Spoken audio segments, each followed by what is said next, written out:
Welcome everyone to Unity Live. We're so grateful to be here today and to share in this beautiful occasion. We have Lincoln Gergar joining us today. Yes, we are indeed in for a giant treat. And I can say this as I have recently had the honor to experience Lincoln in his flow of heart-spaced mastery. And I received a private session, and it was so beautiful, and I left it literally floating. And also, with so much clarity and profundity. So we look forward to having you all experience his beautiful energy and voice and spirit here. So do you want to? Okay. Yeah, so for those who are maybe meeting Lincoln for the first time, I'd love to just share his bio. He's been bringing through public messages since 2007. A spiritual teacher with over 300 channeled videos, Lincoln has guided many with his messages of unconditional love. And born with a gift of a quiet mind, it was only natural that he would be available to higher self to bring clear messages through to those who seek his services. Lincoln, thank you so much for being with us today. Yeah, thank you, Emily, and thank you, Brooke, for this wonderful opportunity. Yeah, I'm really happy that I can, offer the higher self for both of you and for your audience today, and then just, talk about anything that naturally comes up during this sacred time.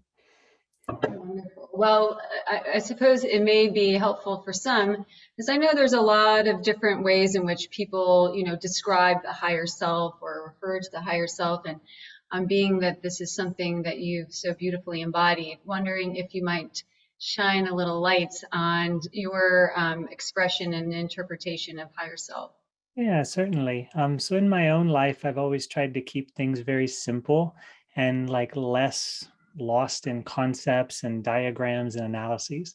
Because I know when some people talk about the higher self, they'll like break down like 13 levels and 13 dimensions and chakras and your higher self and your oversoul and your monad and all these different things.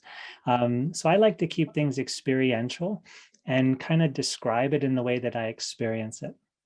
I think that kind of gives the best understanding of what the higher self is for me.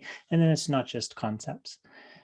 So for myself, like when I go into a channeled state, I'll first feel my heart energy get really big and open. So it feels like more of me is just expanding here in this state of like loving life, just being happy and like opening up in the moment in a very free type of quality of energy. And then from that spiritual heart center, I feel a movement of energy come up my body, and it comes up to the top of my head and then continues out through the top of my head. So often if you see me start a channeling, usually there'll be like a kickback through my body as this energy kind of launches through me and it stretches my consciousness up into a much greater space. So when that happens, I'll feel myself get much wider in size as well, like my aura size grows. And I'll feel this like an energy above me and a column coming into me. And then also, and this happened over the last few years of developing, just being a better channel, my third eye opens up in that process too. So for like the first maybe 10 years or so of channeling, my third eye wasn't open. I was hearing the messages and communicating telepathically and also channeling the energy, but I wasn't seeing so clearly in my mind. So that opened up naturally over like 10 years of time. So I'm in this expanded state and I'm feeling really happy. And then this greater part of me, and that's the best way to describe it, it feels like it's a wiser version of myself. It comes through me and I've learned how to allow it to fill up my body and my emotional energy system. And then I just express from that place. And whatever I'm talking about, I'm seeing in my mind's eye as well. So if someone would ask me like to look at a situation in their life, I would start seeing different things. And while I'm just seeing it, this higher part of my mind is talking about it. And during all this, I have no thoughts going on inside of me. I learned how to do that over like the 20 years of being a higher self channel. Because at first, my mind would start to move and I would kind of feel like my own personal mind wanted to have a thought, and then that would break the channeling connection. So if you watch my earliest videos, I say a lot. And that is like every time kind of my personal mind wants to pop up and it breaks that channel. So I learned over all this time, like to shut that part off and just, let this come through me. So I have no thoughts, I'm real quiet, and I learned how to let my body be used by this flow of energy. So I'm expressing emotion much more strongly than I do in my physical life. Like I'm really feeling myself like a being of energy. And whatever I'm talking about also gets translated into feelings of energy. So it's like the words are matching the vibration in a very clear and also amplified way. What So a beautiful way of describing this. And I love that you describe it and share with it through your own personal embodiment and experience with it, because that gives people a way of grounding into, okay, well, even though I'm unique, and we all are, perhaps this is what's been happening to me. It's like, oh, that people have because to your point, if it's just an intellectually kind of understood concept versus embodying felt sense of it, there can be that disconnect, and we could be channeling our higher selves and not even realizing it. yeah, So yeah, that's yeah. wonderful. Yeah, with the intellect, it's usually like our lower self intelligence. And I say that not in a derogatory way, but like our lower self is like from our crown chakra down. And it relates to the human understanding we've built during this incarnation. So it's like our body and the chakras in our body have all the memories and the knowledge of this lifetime. And most people are just channeling their lower self. So they're channeling their memories and their understanding that they gained while they're here. But if we learn how to stretch our consciousness and get ourselves to also exist beyond our crown, now we access like our soul's memory and this part of our intelligence that can travel through time and space and go look at anything we want it to look at. And it also interprets it in like a great state of unity consciousness. So there's like no problems in the higher self realm. Like the lower self, there's always a problem going on. There's something like, oh, it's not that I want it to be just yet. But in the higher self state, it's like everything's perfect, everything's beautiful. And here's how you can look at it in a way to get into alignment with it better, because this is a journey in process. We're going towards our goals, we're experiencing ourselves as creators, we're becoming more one with each other. So the higher self sees that, but it doesn't have any qualities of resistance towards that process. So we might think like we're failing or we're ashamed of ourselves or like someone's blocking us. And the higher self perspective just totally doesn't interpret life that way. So most people, yeah. So like you said, Brooke, like we can either channel our lower self, which is great. Like we develop it. It's not a bad thing. It's our intellect and our memory and all these things. And we can also learn to channel our higher self. And they like kind of meet in our head area. And then we can express as a conscious self in a present moment from our memory-based conditioning or from our like future self, our higher self state. Love that. Yeah. I'm really excited to get to some questions. But one thing that really strikes me about you is just you emanate so much peace. Hmm. And that's something that, from the moment that I watched one of your videos, I was just struck by this feeling. And, I would love if you could share, one of the videos that I saw, you were talking about the chakra system. So when you're talking about really, embodying those higher chakras, yet at the same time really staying grounded, if you could share a little bit about your process and maybe moving through any resistance. Yeah, certainly.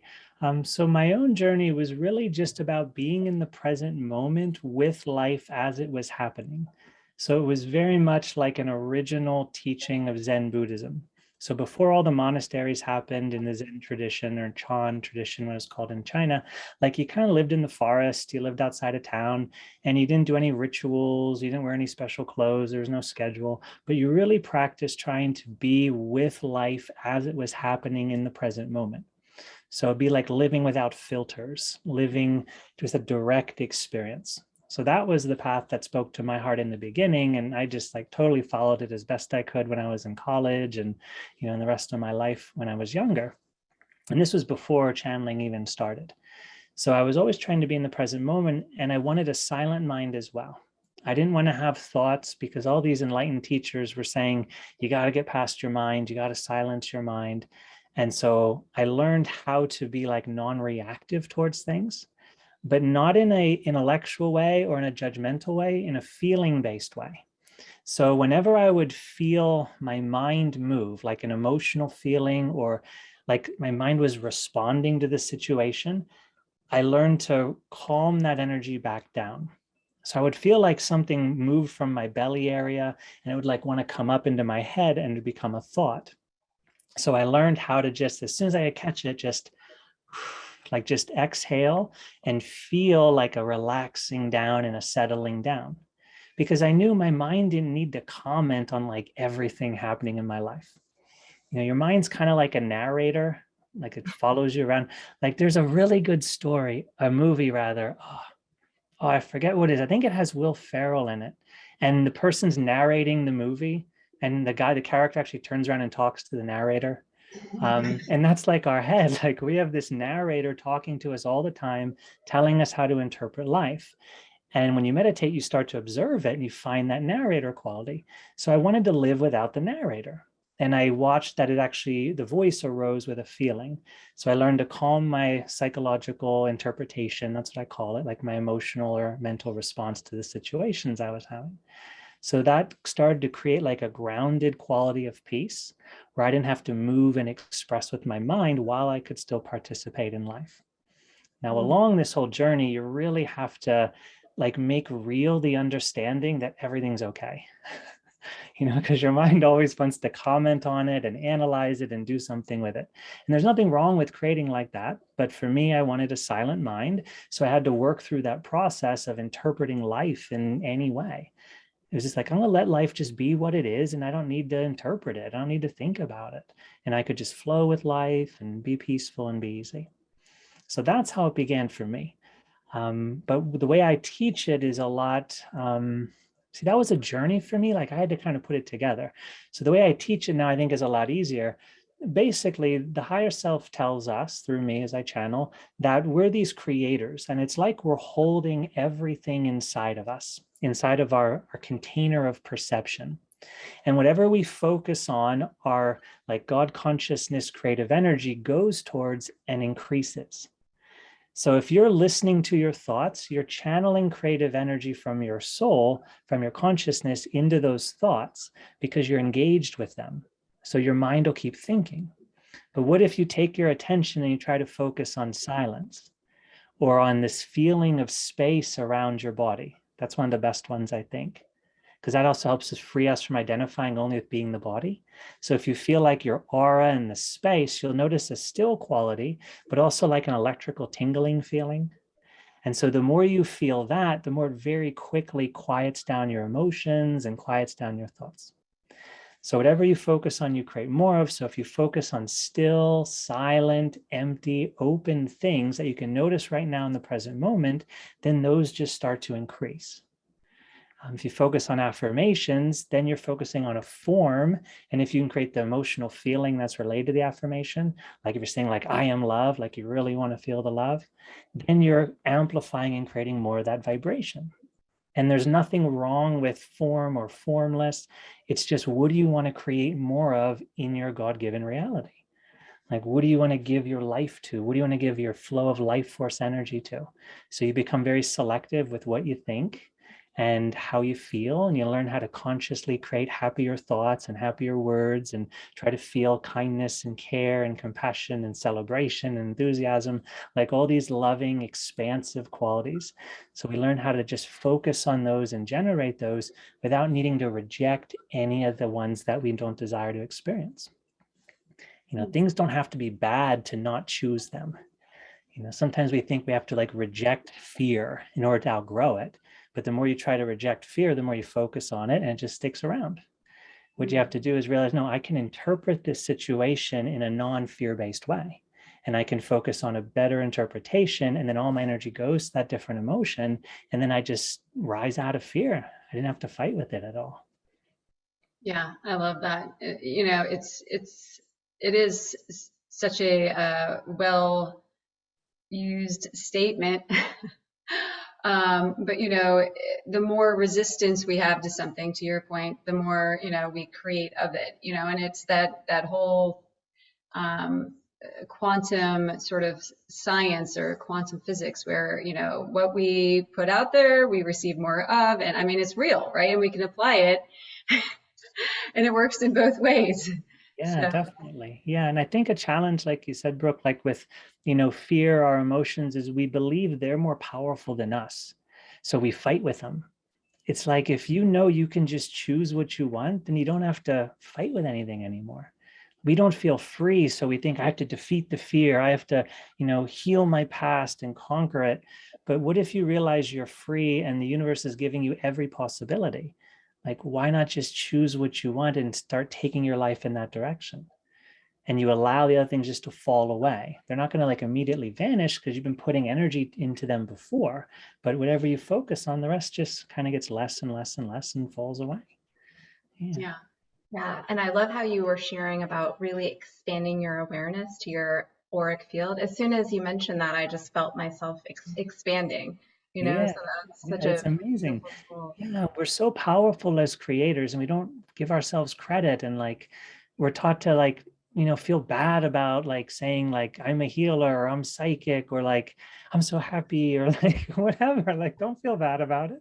Like, everything's here. Like, love it, embrace it. Like, give yourself an easy journey. Like, yeah, we're taught to, push ourselves down. We got to unlearn that. Yeah. One question from Layla in the chat. She said, how does creating formlessness here in the physical benefit? Ah, okay, that's good. Yeah, so like Emily said, formlessness is peace, right? It doesn't move. It's still, it's silent, it's empty. So for myself, like the universe was created with two qualities in the beginning, formlessness and form. And the form is absolute stillness and silence and emptiness. It's that great void state. And then form is the bliss and the excitement and the love feeling. So form is like light and formlessness is like that divine darkness quality, right? So we have both of these creating everything. And then if you take like perfect white light and you start mixing in like darkness to it, like the opposite of it, then you start getting the colors. Like even in like when I was in grade school, they taught us about color and basically said like if well, I'm wearing a white shirt, so it won't work, but Emily, you're wearing an orange shirt. So basically your shirt is absorbing all the colors except orange, and it's reflecting orange back to me. And that's why I see orange. So basically the absorption quality is like the void. It's like the darkness. It takes those other frequencies to stillness, to non-expression, to peace. And then the orange color is showing an area of the white light that then is coming out of it. So the orange is like a piece of the total, piece of the white light. So everything in creation, in my understanding, is an interaction of the all that is light mixing and interacting with the all that is darkness, or the absolute form with the absolute formless. And so experientially, formless is peace, it's stillness, and form is bliss. And my understanding is we're supposed to get to both. We're supposed to understand that both are within us. And everything is, these two are dancing together like yin and yang and Shiva and Shakti, and they're creating the whole universe. And if we stop judging things as good and bad and right and wrong, we just realize this is just what light and darkness are doing. This is what Shiva and Shakti, the divine male and the divine female, are doing with each other. They're just giving birth to like every possibility. So we learn not to reject things. And then if we want more peace, we focus on what peace is, like where we can find it. Because too many people, they think that in order to get peace, I have to like do something with a form. Like I have to solve my problem. Solving your problem will give you peace at the end, but you can find peace right now, even while you have problems in your life. We all have problems in our life because life is an incomplete process that moves towards completion, but never gets there, because then time would stop. So we're always going towards something and like the finish line keeps moving forward. So how do we find peace now? We just learn to focus on the stillness, focus on the silence. That empowers us. It reduces the obsession with like doing things and fixing things and focusing on form alone. I've called it the great eraser, because it silences everything. You just get rid of things when you create peace. Yeah, I feel very peace. I guess. So, Let's talk about peace. It is. It's such a blissful state. And, as you're sharing, I'm thinking of just the word of balance and harmony comes to mind. You shared about Shiva and Shakti, and I can't help but feel that sort of, as you're sharing, and I'm curious for you, like in this process of really, you know, greater embodiment of Kundalini energy. Like, I would just love to know more about your process of activating that and finding greater balance through Yeah. that. So for me, it's all about love, and it's like sincere love. So my relationship to my reality can be expressed as I love life. So it's this feeling when I go into my heart and just think about, like, I love life. Like, what happens inside of you? Your heart just opens and you feel like you're shining like the sun, and it's a real beautiful quality. Well, you can take that same translation, that same idea, and translate it to a person, for example, or your body or your emotions or your mind or your job. You can take that feeling of unconditional love, just embrace of what is, and apply it to another person or to parts of yourself. And when we do that, our consciousness connects in with that form, right? So if I don't judge it and push it away, then I don't create a desire to separate from it. So as soon as I label something as undesirable or bad or wrong, or I don't like that, I can feel myself distancing from it. And then my energy doesn't flow into that person or that part of my psyche or my job or whatever it is I'm trying to co-create with. So if I can learn how to let things be as they are, let myself be as I am too, and let myself express authentically, and also let them express authentically. This work is kind of fun and hard. How can we let everything be what it is and express and not shut it down, but then allow a natural communication process to happen? So like in partnership, for example, like with the sacred sexuality and the Kundalini energy and all of this, how can I not shame or reject the other person or me, even while we're different, even while we look at life differently? How can I realize that's okay for them and it's okay for me, and not feel rejected? Because when we feel rejected, then we try to control the other person and fight with the other person. And it's the same thing we do with our own mind. So the relationship I have with my mind is related to the relationship I have with everyone else in my life. So if I'm judging them, guess what? I'm judging a part of myself that's similar too. And why don't, like, we same relationship, if I criticize you for something specific, most likely I block that same specific thing in myself. And I'm really like angry at myself for blocking it, but I project it onto you. Yeah. So the key is, like, how can I love what is? How can I honor what is and allow for the temporary perfection of what is? Because we're all imperfect beings, and that's perfect. That's how we're supposed to be. So how can I love myself unconditionally and learn how to stay open and loving to another person? And when we do that, our consciousness and all of our soul's creative energy goes into the forms. So if I don't shame my body, now I can be fully present, like in lovemaking, for example, or in like public speaking. Like anytime I need to be in my body expressing, if I don't shame my body or shame the idea of myself, I now come into my body and it becomes more alive with energy. And if I don't shame my partner or shame my partner's body or their emotions or their mind, then I can merge myself, my human self, and my soul more fully with who they are. And that's when it becomes really exciting, because then, my divine masculine, my partner's divine feminine, and all of our biological energies, we merge together. And then you have like these Kundalini awakenings and these full body explosions and like all these wonderful things happen. And it can happen by yourself in meditation too. It's really about your soul or your consciousness's relationship with the forms. Like, do you let yourself have unity with the forms?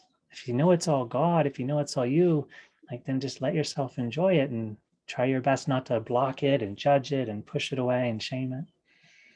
I love that, because it truly comes back to our relationship with ourselves. Yeah. It's reflected in everything, and that Mm-hmm. intimacy that we're able to cultivate. Yeah, and the more, like, your show Unity, the more you understand everything's unity, like that can be a good guideline. How can we get ourselves into a state of unity? Which means I have to be with life as it is. and I have to let it be what it is. And most importantly, let myself be who I am. Because I think our biggest challenge is we fight with ourselves. You know, we look in the mirror and say, I'm not perfect. I shouldn't think this way. I shouldn't act this way. And we have this relationship that separates our body and our mind from our soul. And we feel that distance, and we feel that unhappiness, that disconnection. I work with a lot of people, and sometimes people say, like, I can't feel my emotions. And I can't, like, you know, I can't feel the energy that you're talking about when we do these meditations together. And the core thing is, at some point in their life, they were taught, because we never wanted to do this ourselves. We were taught how to do this. The world taught us. You know, part of the human design is we wipe away our memory of our God consciousness state, and we project ourselves into a world with a complete memory forgotten, and the world teaches us how to interpret life. So we shouldn't get mad at ourselves for anything who we are. We were taught this in the world, and the world's a messy place, and that's part of the fun, right? Because we get to go on the journey of healing and growing and loving and all that. So the problem we have is we usually shamed ourselves, rejected ourselves, or we shamed the world. I don't want to be here. I hate the world. I don't want to participate. And then that separated our consciousness from our reality of form. And then the whole time we feel like I can't feel anything. I can't connect anything. Yeah. Such a profound revelation, I'm sure, for a lot of people that are listening right now, is that relationship with, you know, with everything in our surrounding, in our environment, with ourselves, and how that directly, you know, impacts our ability to, you know, to embody. Which I know is, like, we hear it in so many different ways, but the way that you just brought it through energetically, it was really impactful. So thank you for Thanks. that. Yeah. Yeah. For me, the more I've awakened, the less it's been about the body and the thoughts and the emotions, and more about the way the soul relates to what we're perceiving. Like, I'm perceiving God right now, or the universe, whatever you want to call it. And, like, how am I defining this? And how am I co-creating with this? It's like an infinite reality, and there's forms and there's feelings and there's thoughts. And how do I interpret all of this? I mean, I think that's like this core piece when we start to awaken to ourselves as creators, is how does the deepest part of me interpret what I'm perceiving and then co-create with what I'm perceiving. So on my journey, I get more and more to that depth of me knowing me as like an eternal place, interacting with a dream-like reality. Yeah. It's becoming more dreamy, that's for sure. Yes, yeah. I think my new favorite little tagline is, "This is surreal and so real." Oh, yeah, that's I'm cool. like, oh yeah, like this Yeah. definitely feels very much like a dream. Yeah. And the more you recognize it as such, the more it responds to you and interacts with you. Hmm. Yeah, it's amazing. We don't have to like work so hard. We can just recognize the unity and the oneness, and then communicate from that place. You know, you need some help, tell the universe, like, need some help with this. You know, I'm ready for this experience. Bring me what's next. And it'll show up, as long as you stay open and you just let yourself go on the journey of participating. I think that's such a great reminder for the times that we are in right now, because there is a lot of transformation, there is a lot of change that's happening, and to really appreciate, you know, the journey of it. Yeah. Every gift that we're given in terms of, you know, moments of reflection and moments of greater awareness, you know, so yeah, I love that way of really looking at Yeah, life. definitely. Yeah. Yeah. Yeah. So I know that we have some questions. Mhm. See, April.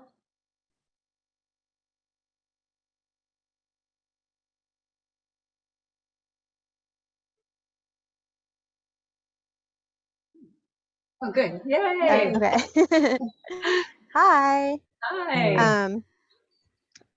It feels like I have lots of questions, but no specific questions all at the same time. Um, any message that would help would be great.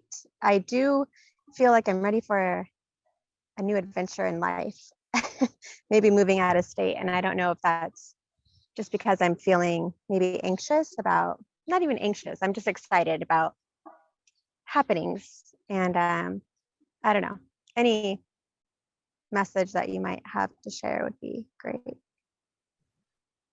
Yeah. So I do a few different things. So I do psychic things as well. I've been a psychic for a long time. Then I also channel. So as you're talking to me, for example, I'll be seeing things in my mind's eye and accessing a sort of knowing. So what I see is you're usually a very creative person, and you're like to do things, and it kind of feels like your wheels are moving, but like there's nothing going anywhere, nothing new. Yeah, Like you want to shake something up. yeah, yeah, And yeah. yeah, and part of it is understanding that it's going to come to you in time. You're not doing anything wrong. Like you look at yourself and you're like, I'm not blocking anything. I'm not fighting with anyone. Like, why isn't it happening? And so it's you are in alignment. That's what you're seeing. So trust that. And then just recognize that it will come to you. And it looks like it'll be about like 2.5 to 3 months. Something's gonna come to you and invite you to participate with it. Yeah, not going to move right away, but it's going to be something that is going to take you to interacting with people in another part of the country. And then you're going to start to build something there. And then there'll be an opportunity if you want to go there. But then I see another opportunity opening up around that same time when you think about moving there, because you start expanding your life and making new connections with different people. And you're feeling like it's going to get bigger than just this one group of people I'm working with, I'm interacting with. If that makes sense. Mm-hmm, mm-hmm.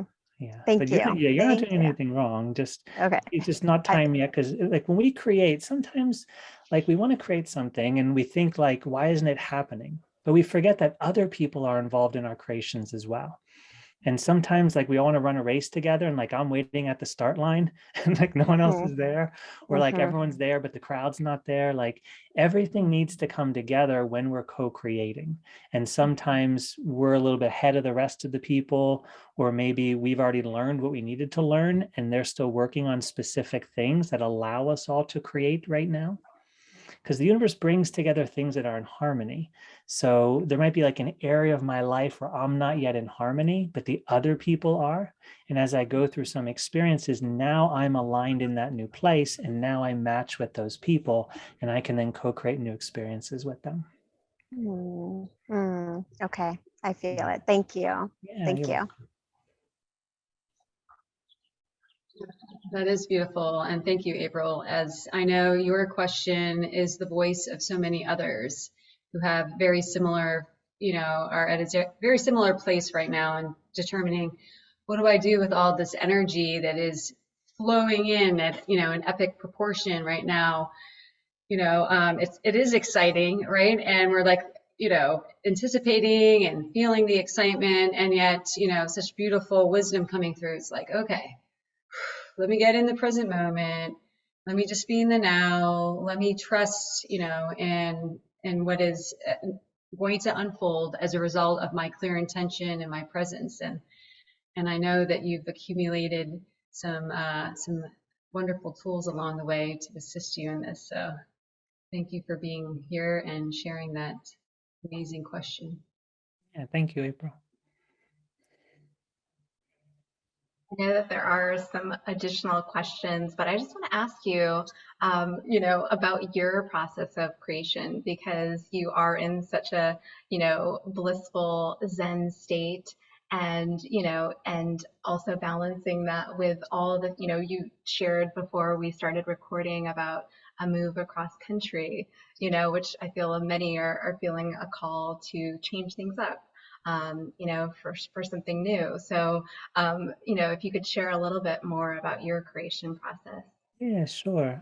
For me, I've always placed importance on trusting that it'll all happen in the divine timing. So I know what I desire. Like I know what I want in my life. And there'll be times when I feel like I should take action. And when I feel that motivation or that intuition, that's the right time for it. And there'll be other times where I know what I want, but I'm not feeling any inner movement. How can I also be in alignment with that and realize right now nothing needs to be done? It's like if I'm not really a chef, but like if you're baking something and like, you have to like maybe whip it up and then let it sit for 5 minutes and like go do something and then come back and then add the next ingredient. we have to learn that quality of patience as well, and not doubt ourselves during that time of relaxing and letting things kind of percolate and mix together and, work with each other. So for myself, I know what I want. I'm real clear about what I want. And then I also know what I need to be doing. And I try to align myself as best I can with that. And that's like the doing part. But then all around that, while I'm having my normal life, my normal interactions, I notice like when I'm out of alignment with how I know I can be, like, do I get frustrated or impatient or close-minded or any of these things? That's my other work. And I know that as I do that other work in like the normal part of life, I'm arranging my vibration to a higher level. And that's also accelerating any of the goals that I have in my life. So it's kind of like two parts, like specifically, am I doing what I need to do on that path, which includes patience and waiting? And then am I continuing to just in a very relaxed way, realign myself? So I don't criticize myself. I realized a long time ago that never helps. Like, don't be hard on yourself. Be loving and caring and kind to yourself. And as soon as you notice something you're doing, just interrupt it. If you don't want to be doing it, interrupt it and replace it with something positive. Don't criticize, don't judge. If you just complained about something, like relax. Usually exhaling helps release the energy from your body, and then try to find a different understanding that you already believe that you can apply to the situation. So instead of complaining about something bad happening, what can you appreciate about that situation? Even like this situation is helping me to relax, it's helping me to wake up. Like even that's something you can appreciate. So just these little like gentle nudgings of our mind to bring it into a greater state of happiness and gratitude, I think is really, really powerful. And then that helps us to, to accelerate our growth towards our goals. Yeah. Yeah. Oh, sorry. Oh, Was no. it a word? Yeah, there's just lots of the process. The other thing is really just loving life. Like, because like I feel like right now I feel myself like shining. Why? Because I'm doing what I love. Like I don't shine like this all the time. I'm gonna be like, meditating or like talking to someone else. I'm still happy to see people. It was funny in my baby book. My first entry in my baby book for my mother is he never stopped smiling. And so that's kind of me. But I feel myself shining with happiness when I'm doing what I love, when I'm in alignment. And I try to cultivate a quality of loving life. So just over time, just your heart opens and more creative energy flows into life. And then you start to draw things to you faster. You influence people more, like you accelerate whatever it is you're creating because more of your energy is flowing into your reality. Yeah, so well said. And I just, the simplicity to your first sharing, you like to keep things simple. Yet there's such simplicity to it, yet there's such profundity in the embodiment that you've, which I know, a lot of the things that you've mentioned really encourage, I feel like, that consistent showing up for ourselves, the practicing, in each now moment, applying this wisdom and this, knowing that each and every time we do that, that field grows stronger and stronger and stronger. But two words that I think are so omnipotent in this now moment are, our patience and, and gentle kindness with self, right? And you brought both of those into this equation, as well as gratitude. I don't know that you necessarily spoke the word, but certainly we felt the frequency and the essence of it, right? Like finding the gem in all the situations that are taking place, even if they aren't, previously deemed or judged, positive, right? So yes, I feel like it's going back to those foundational truths and wisdoms and showing up and applying them and laughing at ourselves. First of all, I could say I laugh at myself probably more than I laugh at anything else, right? And I find that is really powerful medicine. Not laughing at myself in an uneasy sort of like way, but literally laughing at myself, in a joyful state of like, oh, there. Yeah, There definitely. you are doing it again. Oh yeah, yeah, definitely. I think we need to have more kindness towards ourselves and more celebration. Years ago, I had a friend, and one time they heard me say, "Oh, I love myself," and they're like, "Oh my God, how could you say that? It's such an egoic thing to say." I'm like, "Oh no, like it feels so good to celebrate yourself. Like I love myself. Like I feel that in my body. Like we're all supposed to feel that." I think the emotional language is what we're here to learn. And yeah, being in this flow, having gratitude is such an important way to open our heart and really expand the frequency of our emotion, so we feel it stronger and also feel it higher. Yeah. And we do have a few additional questions. So I've had a food addiction for over 4 decades, and my attempts to shift it are short-lived. Do you have any sense around the energy of addiction? Yeah, so food addiction, it can be challenging because certain food chemicals are addictive themselves. And when they're in our body, we crave them. Sometimes we should watch our behaviors. I think one of the best things to do to understand something is just to observe it. So, how do you notice it appearing? Rather than judging it as bad or wrong or trying to change it from the start, just start watching it. Notice, when do you eat certain foods? Are you an emotional eater? Or is it a chemical addiction? Some people have sugar cravings. Some people have an insulin sensitivity where they eat carbohydrates and they get up and they feel real happy, then they crash. And then they realize they keep eating food all day long. Then they feel guilty about eating food, but it's actually a chemical response because you have an insulin sensitivity. Your blood sugar spikes real high. So then you learn, just change the foods or maybe combine what I'm eating with a slower digesting food. And that'll help to modulate how quickly the blood sugar raises when I eat carbohydrates. So I think we really have to observe it. And I really, believe that's important anywhere in life.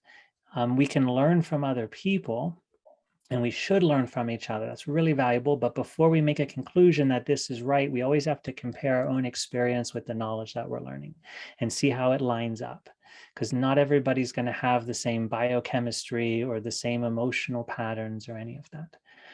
Um, so with food addiction, usually there's like a few things. One, a big reason is that people don't feel nourished emotionally in their life. And like life should feed you emotionally. You should, when you're happy, you forget to eat food and you have all this energy, right? Because you're fed by the emotional energy of life, and it actually gets into your cells, it gets into your body. So when you're doing things that you enjoy and your interaction with the world is an enjoyable experience, you're going to notice you don't crave the same sort of foods that you do when you're depressed or you're feeling lonely, when you're in these lower nourishment states of emotion. So a lot of times, yeah, we overeat because we don't get emotional food. If we're in like an abusive relationship, we're definitely not being as well nourished as we should be. If we have an abusive relationship with ourselves and our thoughts, we're undernourishing ourselves. Like Brooke said, gratitude is like a wonderful way to nourish yourself. It really absorbs this love energy that we put into life, we put into ourselves. Be kind with yourself, be caring with yourself. Don't judge yourself, because we're all doing the best we can do.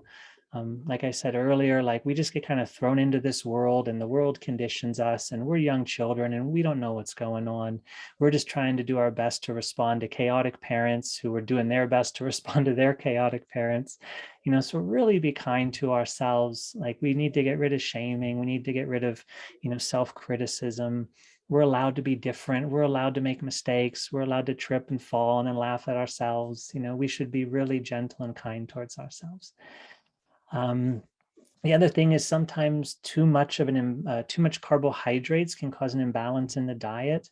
And I know like everyone's trying to find the healthiest thing, but what I've learned, because I've done like 10 years of raw food veganism, and I've done sun gazing, I've lived on fruits alone, and I've done a 6-day dry fast where there's no food, no water. I've done like 40-day water fast. I've done really extreme stuff before I realized it's all about love.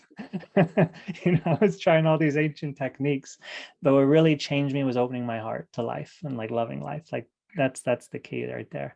So I tried all these extreme spiritual practices, and what I also learned is that we can be extreme in our diets, and I definitely was. And I had a goal for enlightenment, and like you purify your body and you purify everything and you get enlightened, and but it was actually causing more imbalance inside myself. I was more disconnected. I was more ungrounded. I got down to like 110 pounds during like a year of extreme spiritual fasts and things.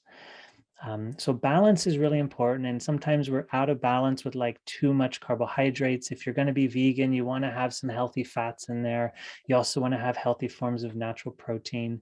I don't recommend man-made, like manufactured foods, like get foods from the produce section. If you're going to do seeds or grains, like get them from the bulk section, try to cook them up yourself. So natural foods, no preservatives, no organic foods if you can, no pesticides, no glyphosate and things like that, which is Roundup, like it's a spray that goes on food.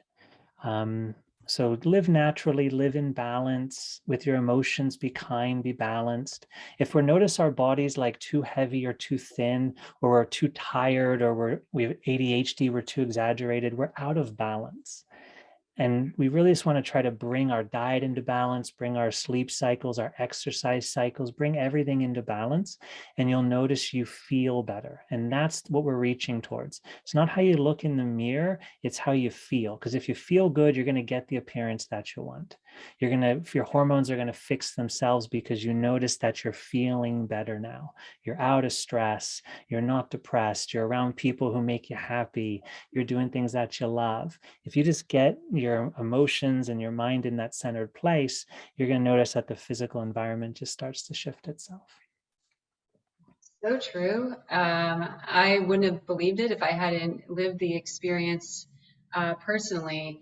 And that, similarly, like first I applaud you for your your dabbling in the extremities of spiritual, purifying. I cannot claim to have done dry fast and water fast for that extended period of time, but certainly, very regimented, and then I started to realize like, whoa, okay. Like I have definitely brought too much focus into these things. I've become like, it almost becomes like an addiction or obsession to some degree, right? And ultimately, it's just like, okay, let's come back to balance. Let's come back to center point. Like you're saying, let's feel into each now moment and see what is it in this now moment that is going to bring me into the greatest space of presence, of love, of enjoying life. But man, it took me a long time to figure out the formula. And still, even so, right? Life is offering us so many grand opportunities in every now moment that sometimes, something will come back up or, and kind of create that. So it's just like, okay, back and forth and sort of hanging out more here than, and than the extremes. And I will say, I wouldn't have believed it had I not lived it, that because I was working out with, 5 days a week and, running marathons and doing all this stuff and eating like weighing everything out, like clean and, blah, blah, blah. And when I hit a surrender point finally 10 years ago and began to awaken and meditate, I realized how much of what my body was holding on to was that fight or flight, that resistance, that self-judgment, like it was energetic. And I know we hear that, but then when we start to really live it and then we see it, like, you end up losing all of the, inflammatory comments and self-judgment and criticism, all these things that, you've accumulated that show up in physical holding on, right? So, yeah, I love that you brought that up. Yeah, it's a great statement. Inflammatory comments. That's really cool. I never heard that before. That's good. It's so true. Yeah, we attack ourselves and then our body gets irritated, inflamed, and we have joint pain and even the hormone imbalance and insulin and all that. Yeah. Yes. And I love that you brought through, the connection with emotional nourishment, because I feel like that's so important. And I feel like many of us, if not all of us, can relate to some form of, repetitive pattern or addiction. And it is in that feeding the emotion, providing that emotional nourishment that, that it opens up a window of, love and of other forms of, really, really connecting with yourself. Yeah, and as you say that, what comes into my mind is that sometimes we're in an abusive relationship with ourselves, and like a person who's in an abusive relationship with a partner, they're afraid to talk about it. And we're afraid to talk to our friends about how we feel emotionally, and we just like stuff our stress in, and like any of our problems we just push it down, and then our weight balloons up because we're pushing down everything, but we're not letting it flow, we're not letting it express. Some people pad themselves from the world, and so your body balloons up because it's emotional insulation, because you don't feel safe in the world, or because you don't feel safe in your own body, because people abuse you or you abuse yourself.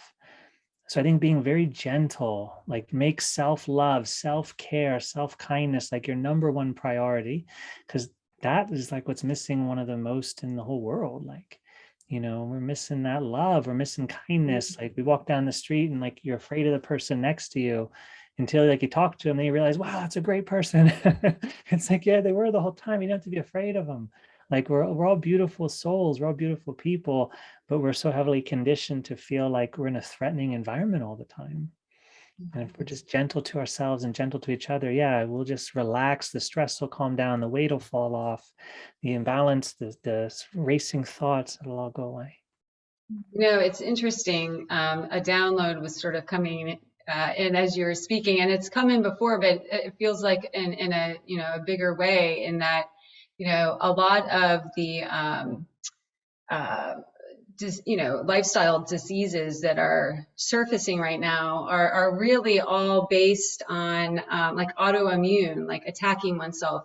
It's a direct reflection of that lack of self-love, of that, like, broadcasted out in everything, right? Media, school, education, arguably, organized religion, and so it's like literally taken roots in way of these disease processes, and like science is baffled by it, trying to find pills and things, to throw in the way of it, but really the key ingredients are self-love and emotional nourishment. And I remember a while ago when in practice a lot of people were showing up more like from like in way of like health coaching and sort of medical intuitive type of receiving. And one thing that came through and kept showing up with the frequency of diabetes is the deeply rooted belief system, I don't deserve the sweetness of life. And so it directly goes in and starts to create and catalyze, and exacerbate, any predisposition that we have to those types of disease processes. So, yeah. It's great insight. And then with the diabetes example, a person will crave the sweetness in the world because their mind doesn't believe they have it already existing in their experience. And Yes. so, one thing that I notice is, so our understanding is what's creating all the events of our life. And so whatever happens in your body is based on an understanding. It's not just a physical chemistry, there's a psychological reason. So your understanding becomes the feelings you have, and that vibrates with energy, and you can feel it as your emotion, and that vibrates the cells of the body and the organ systems of the body and the hormones of the body, and it tells the physical reality how to form itself. So for me, anything that's out of balance, or if anything's appearing a certain way in my life, I always try to ask myself, well, how am I thinking about life? Because that's something I can change. And if I notice the correlation between an event or something happening to my body and my thoughts, I can change my thoughts. And then I watch, does the physical world change? And it always does if I change my mind. It might not completely go away, but then that's showing me, okay, maybe there's something else there. Or maybe like that part of my life is related to what a person says to me. Like if I'm in a relationship, for example, part of my health is related to how my partner treats me. But then I have to ask myself, why did I choose that partner? Or why am I like allowing that behavior? Not to punish them or try to control them, but to talk to them about it and say, look, when you say this to me, it makes me shrink down. It makes me afraid. It makes me not want to connect with you. Like, why am I not feeling free to communicate to someone in my environment, maybe a boss even, if that is, I notice, causing a vibration in my body? So there's, if we just like investigate and observe, yeah, we can find all those pieces. Yeah. And another wonderful question for you. What are your thoughts on taking medication and the relationship to the spiritual journey? For example, I want to believe that taking medications for mood imbalances or ADHD will no longer be necessary as my vibration increases, but sometimes it turns into judgment of I'm not there yet. Yeah, this is like a huge question, because I know there's a lot of people are, there's a lot of polarity, like yes, medication or no medication. And for me, I try to see everything as God. And when I say God, I mean like the universe, the same consciousness. I'm not part of any religion, just to clarify that. So it's universal intelligence. It's very non-biased, very unity consciousness sort of way. So I see everything as God, and I realize that life will show up to support us in the way that we can receive. So if I haven't reached that place within myself of emotional mastery where I can change my emotions that are affecting my body's chemistry, then the universe will show up with help if I want to help myself and change my experience as something external to me. Right. So maybe I have a therapist because I don't know how to communicate in my own mind yet to change my own mind.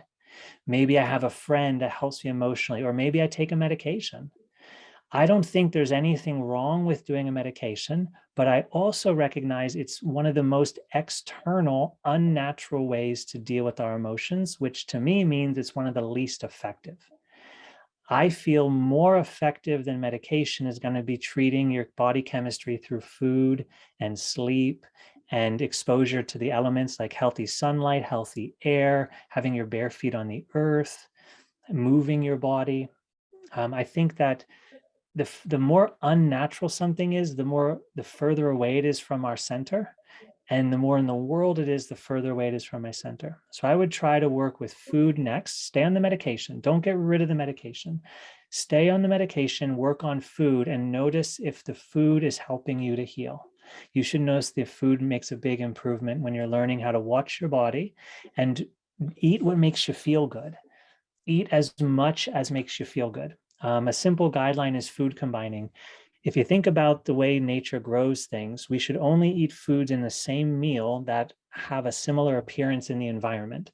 So if you're going to eat a steak, for example, right, that's a cow, you shouldn't mix it with a piece of bread, because like an animal's body, and a carnivore eats a cow, right, is very, very different than a field of wheatgrass.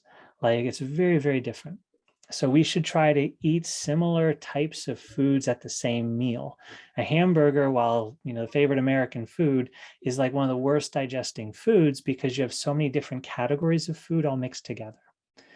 So in Ayurveda, they talk a lot about food combining as well. You can look that up for more information.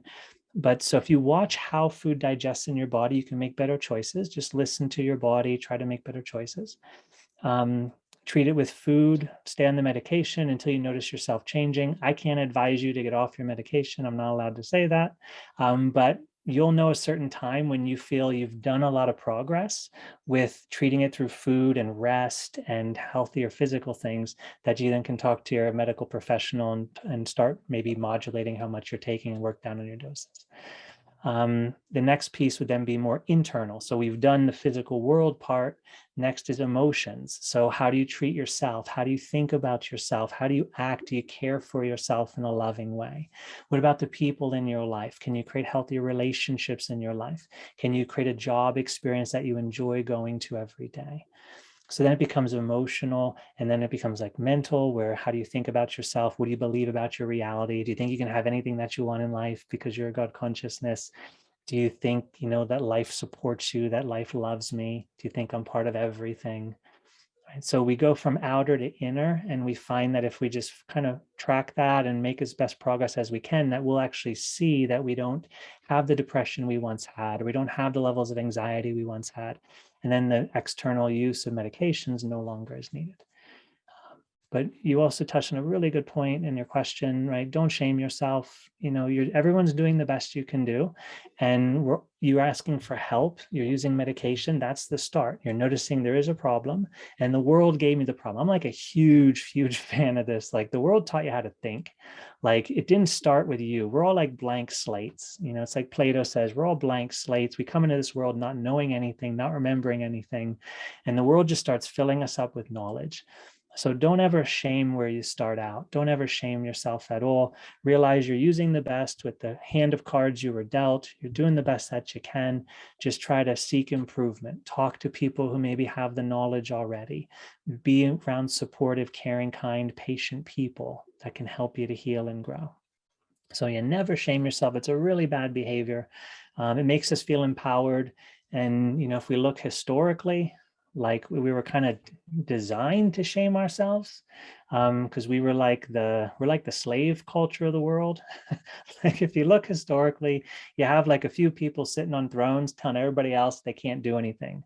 Like, I'm not going to farm my fields because I'm a king, but you have to farm your fields and give me some of your food. It's like, well, why are we not all the same? So we were tricked and taught to believe just because I'm born into a certain family, I'm privileged, and we're not all the same. And we all have different characteristics, but we're all the same. We're all God consciousness having a human experience. We all have 5 fingers on each hand and 5 toes on each foot.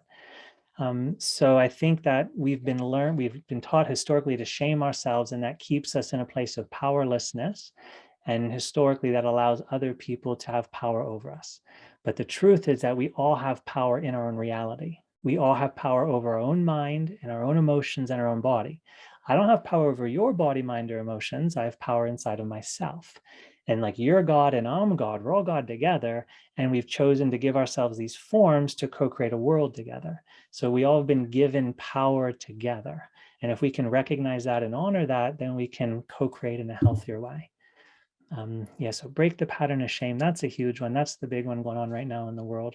We're afraid to be ourselves. We're afraid to express ourselves, fear of punishment. But remember, it's like 800 billion, or was it 8 trillion people, 8 billion people versus like, 10,000 people who are calling all the shots, like, come on, we got to rise into love and, live in our hearts and not be afraid to be who we are, because we're all made of love. We're all good people once we get to know each other. Absolutely. Good. One other question for you. Joanne is asking, can you tell me anything from my higher self? Thank you so much. Big question. So I'll channel for everybody. I think that would be a good time to, to do that for y'all. I think I've taken up enough time for the show. I like to talk. Okay. So you can all feel in while I'm doing this, and you might notice some energetic changes happen in yourself. Dear one, close your eyes. Feel the center of your chest. Be at peace. Relax into yourself. Relax into the feeling of your heart. Relax into the feeling of open space. Relax into the present moment. Be here as yourself.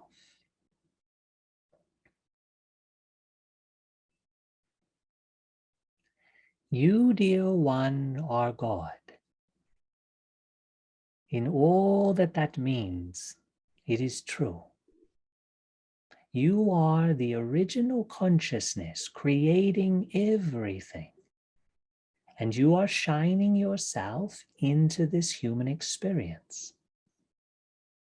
The more you awaken, the more you realize your infinite creative power, your infinite intelligence, and your infinite perception. So feel your heart. Know that you are one with all life. Know that you are the eternal source shining. Feel this love. Feel this unity.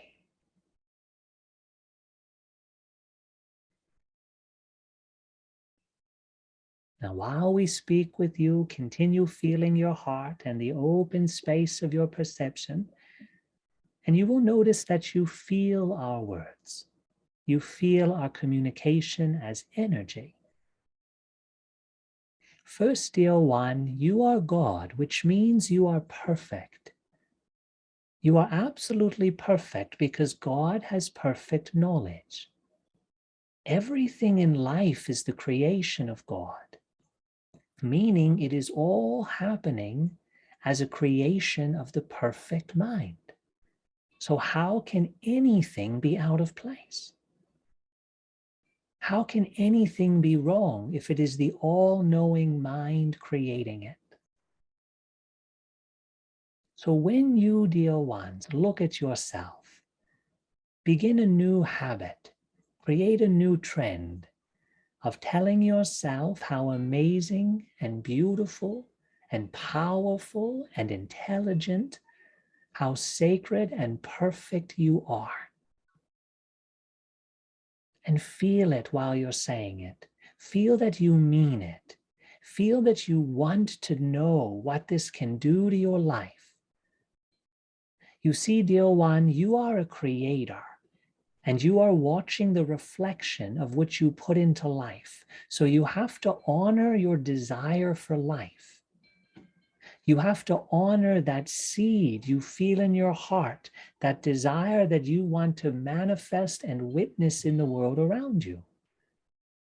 You, dear one, are like a farmer, and you have within yourself all of these beautiful seeds of happiness. And you desire to see them grow in your life, to grow in your relationships, to grow in your world. So you have to express these seeds as thoughts and as words and as actions. And you have to nourish these seeds with your divine emotions, with care and confidence, with enthusiasm and celebration, with patience and allowance, with trust. You, dear one, have to honor the fact because you desire it, because you feel it as a true desire in your heart, it is destined to make its way out into the world and appear for everyone to experience. So trust what you feel in your heart and then nourish it with healthy, supportive emotions.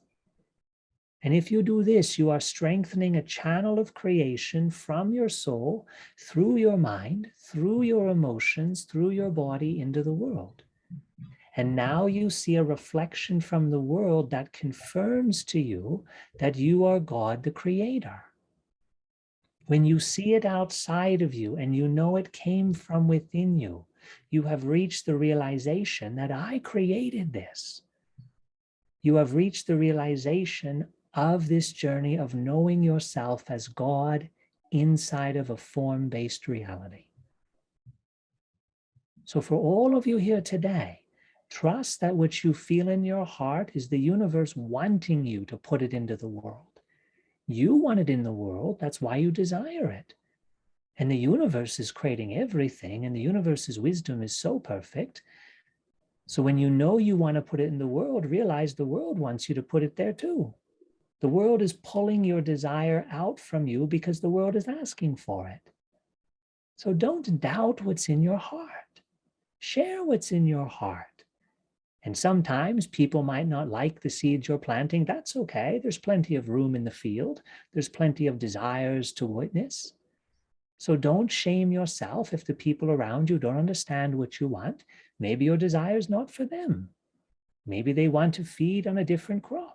And that's okay. There's infinite desires and infinite time and infinite space and infinite opportunity, as well as infinite energy supporting your growth. So trust that that which is within you was put inside of you by the same intelligence that is creating you, which is the same intelligence you ultimately are, and everything is. So there's absolutely nothing wrong with it. And as you honor your expression, your desire will interact with other people's desires, and together everyone will learn higher and higher things. Sometimes our desires are not very high, but we have to experience them in the world to learn, so we then evolve and seek a higher thing next. Sometimes my desire, what I want, is a problem for another person. And then through interacting together, we both learn and awaken to something greater. Perhaps I evolve my desire to something that embraces more people's happiness than just my own.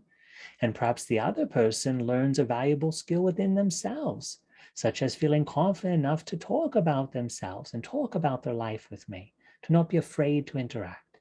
Now that we've shared together, I learned about them, they learned about me, and we both grew and awakened in greater ways. So if we stop blocking this natural expression that wants to come through us, we actually accelerate our learning and growth. We have to see a reflection in the world in order to complete that process of change. So let yourselves express. If there's one message for you, for all of you here today, it's let yourselves express and trust that the desires in your heart, the most important knowings in your heart, are here for you to share with the world. It's one intelligence creating it all. Your desires want to become physical experiences. And it's your job to just honor that flow, to water your desires, to shine sunlight upon them, to give them room to spread out, to give them soil to grow deep. Honor yourself with divine emotional energy, and you, dear one, will find your life growing into a beautiful, beautiful place. So that's our guidance for you. Okay. Now, if there's any other questions, we're more than happy to communicate with you.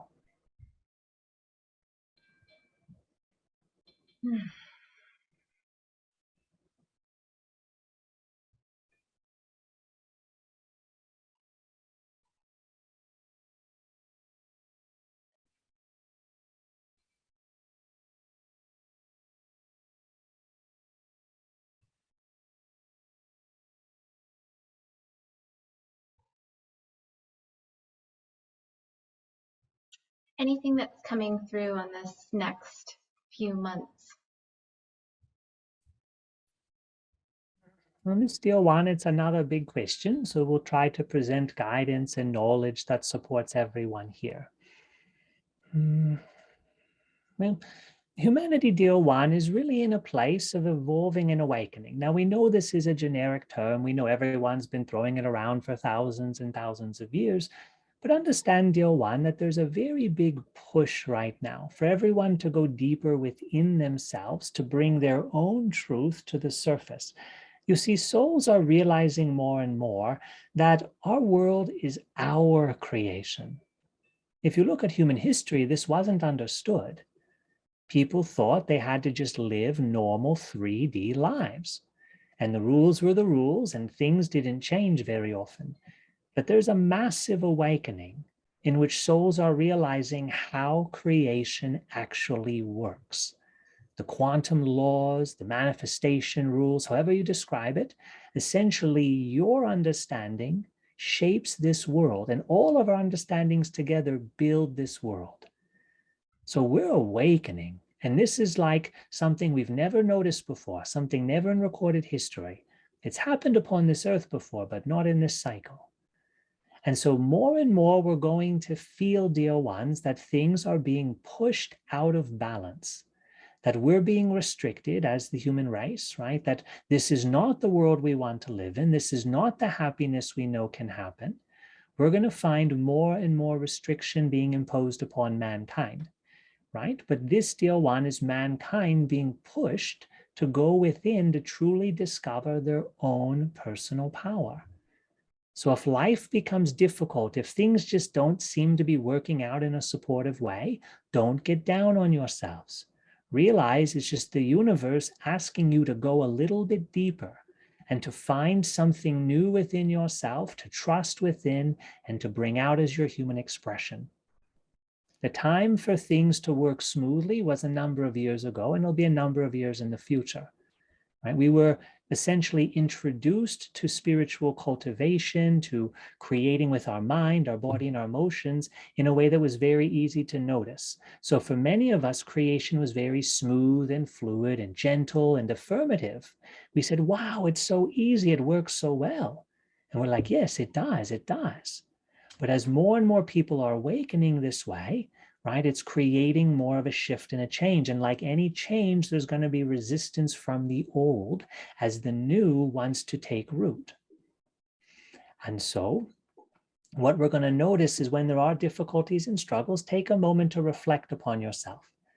Ask yourself, okay, how can I get into deeper alignment with myself if it feels like it's not working the way it should be working? If intuitively it feels like it's a little bit of a struggle, things aren't happening, they're not flowing smoothly, the first thing you should ask yourself is, okay, is there any way I can get more into alignment with my heart, with my desire, trusting in myself, purifying deeper, expanding greater? Rather than externalizing and believing the world won't let it happen, ask yourself how the resistance in the world is causing you to find more strength and more peace and more compassion and more love, more cooperation, more celebration. Because we see a trend, dear one, where there's going to be more difficulty creating what you want in the world. And this is designed to help people realize the power they have in creating life as well. We're going to see remarkable things happen as more and more human beings realize this is our world. This is our place to create our dreams together, that we are all free to create our dreams here and to share them with one another. The idea of one collective dream that we all believe has to be true is falling away. And a new version, a new dream in which we all respect each other as creators is what's emerging. Why? Because we're raising up to a higher vibration, a higher dimension, you could say. In all of the higher dimensions, there's no hierarchies of power, will you control them, and so on. No, we're all self-governing because we all feel each other's emotions empathically. So we don't harm another person because we feel that's harming me. I feel the pain inside myself as soon as I cause you pain. So we learn through higher awareness how to live in harmony together in a very direct, cooperative way. But we have to awaken our sensitivity to non-physical energy, to emotional energy, in order to live that reality. And that's what's happening. We are all awakening to vibrational reality, and the rules of the game are changing. No longer is it about commandments. No longer is it about laws and punishment. No. Now it's a self-governing population in which we know how to listen to our feelings and let our feelings guide us in the appropriate behaviors that add happiness to everyone. So that's the journey of humanity we see. Now, of course, it's going to happen over many decades of time, but for all of you, you're going to see much, much change in your lifetimes. But for the next few months, even few years, there's going to be more and more encouragement to go within, to trust yourself, to align with yourself, and to value what is within you as your most sacred position. Your mind, your vibration, it's what you create with, and it's the most sacred part of your creative expression into this world. So value yourself most importantly. Okay. Do you have another question?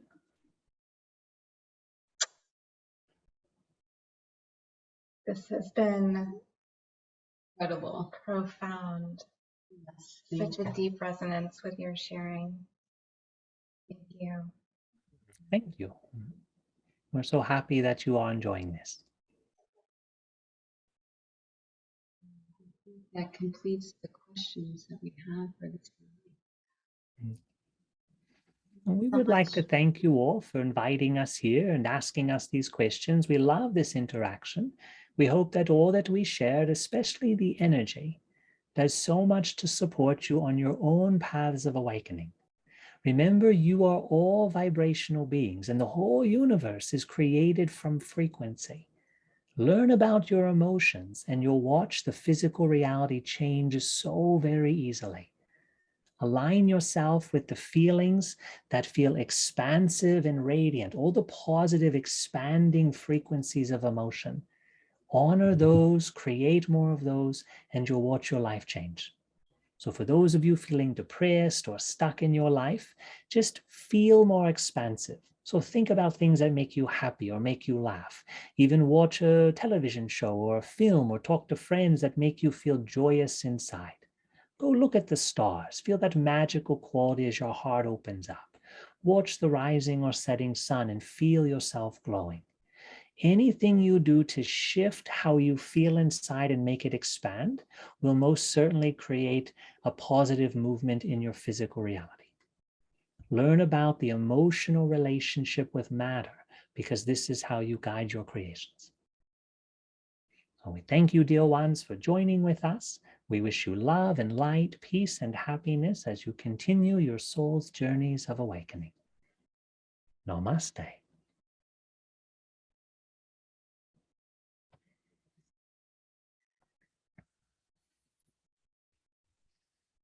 Thank you so much for your presence in this world and all that you've brought forth, not only this evening and this beautiful co-creation and sharing, but what you continue to shine into the world as your profound light. Thank you. Yeah, that's very kind. Thank you. I know everybody is commenting on how amazing this has been, and but actually, now that I'm coming back to my, some things are coming back. Can you please share with us how one can work with you? Yeah. How they can continue the journey of expansion through your energy and that which you channel? Yeah, sure. So since 2007, I've been creating free YouTube videos. That's how it all began, just offering free channeled videos and throwing it out there and see, what sticks, who's interested. And then that evolved into people requesting sessions with me so I can channel higher self guidance. You can ask me any questions that you like. You can also ask for support in creating things. So some people want like a meditation they can use every day to heal their body or to create something in their life. In addition to anything that the higher self does to help you, it wants you to understand how it's happening, or at least how the higher self perceives it happening, because we should always trust our own perception and integrate what other people share with us, right? Never deny yourself, just try to evolve yourself with the help of everyone else. So the personal sessions are a great way to receive another perspective and to receive support. In addition to that, I do a group called the Inner Circle, the Higher Self Inner Circle, and we meet 3 hours every Sunday, and I channel for all those 3 hours. And the first hour and a half to 2 hours is a teaching and a practice. And then the second hour and a half to 1 hour are questions and answers. So if you're part of the Inner Circle, like we did today, you can ask questions to the higher self.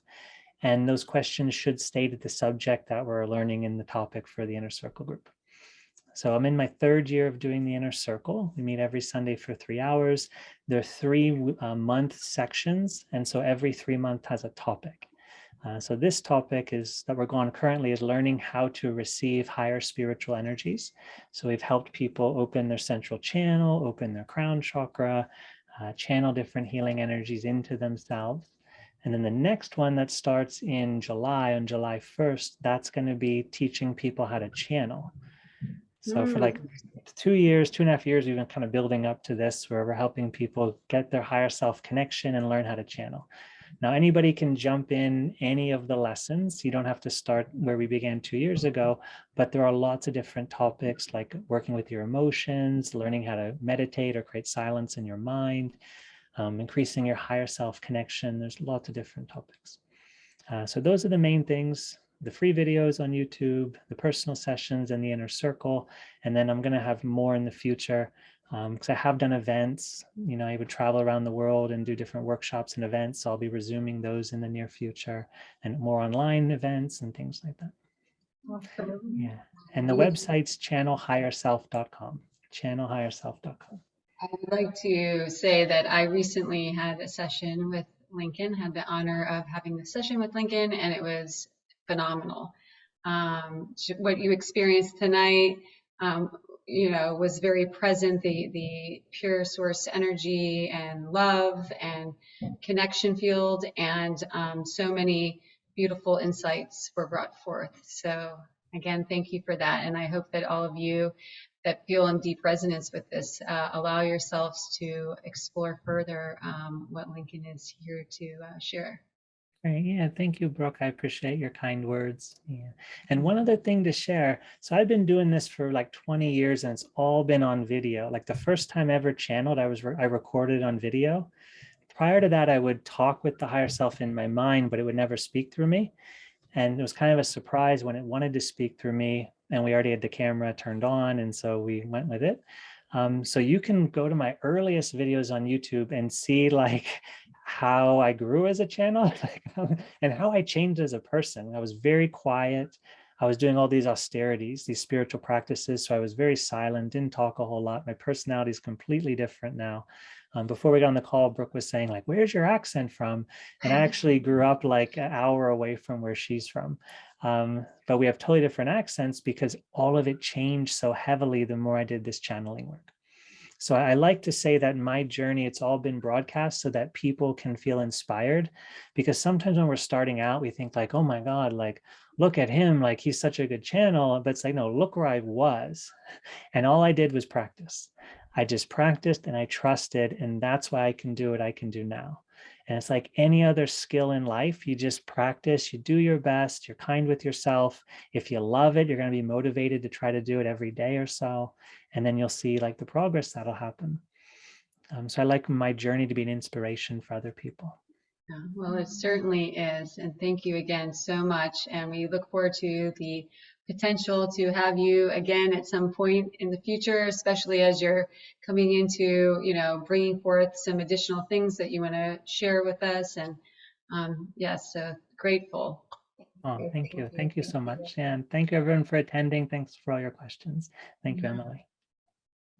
Yes, thanks everyone for joining.